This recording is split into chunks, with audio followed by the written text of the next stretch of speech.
Hello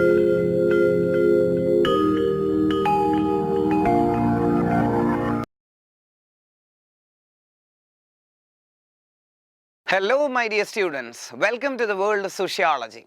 In the last session, of course in the previous session we were discussing about different types of suicide, and already we have covered two major types of Durkheimian notion of suicide, and that was Durkheimian theory of suicide, the first one being the egoistic suicide, and the second, which I have explained in the previous session, the altruistic suicide.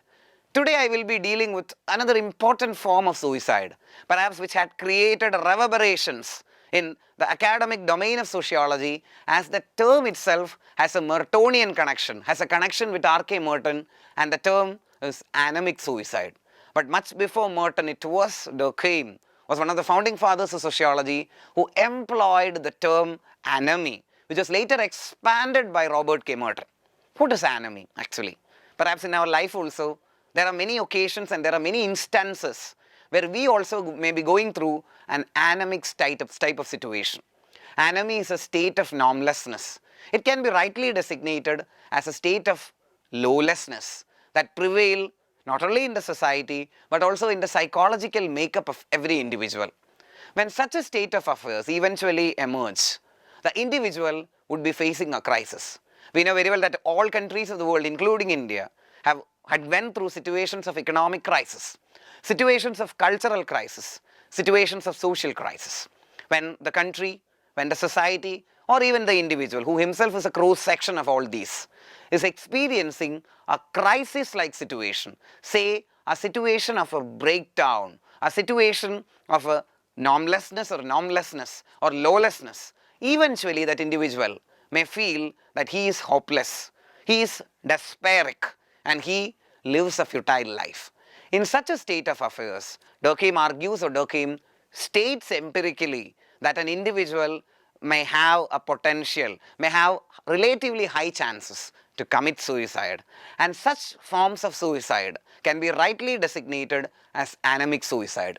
When the individual mentally feels that he is down and the society itself cannot find out an answer for his problem, and overall he he perceive instances of lawlessness, normlessness, and instances of chaos and anarchy, the individual may also face a similar, a chaotic, perhaps a depressed mental state.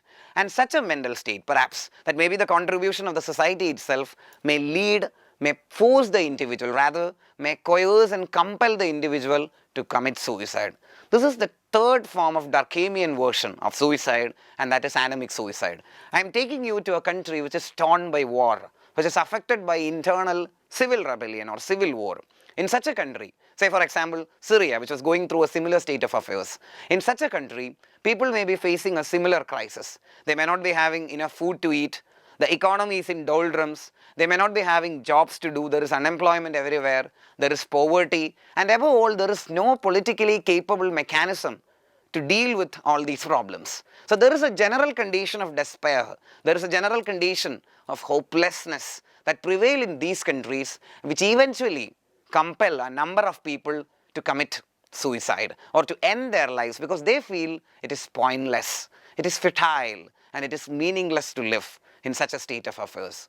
This type of suicide can be rightly designated as the Durkheimian notion of anemic suicide, which is a result of anomie or a relative normlessness. I say relative normlessness or rulelessness or lawlessness that prevail in a society.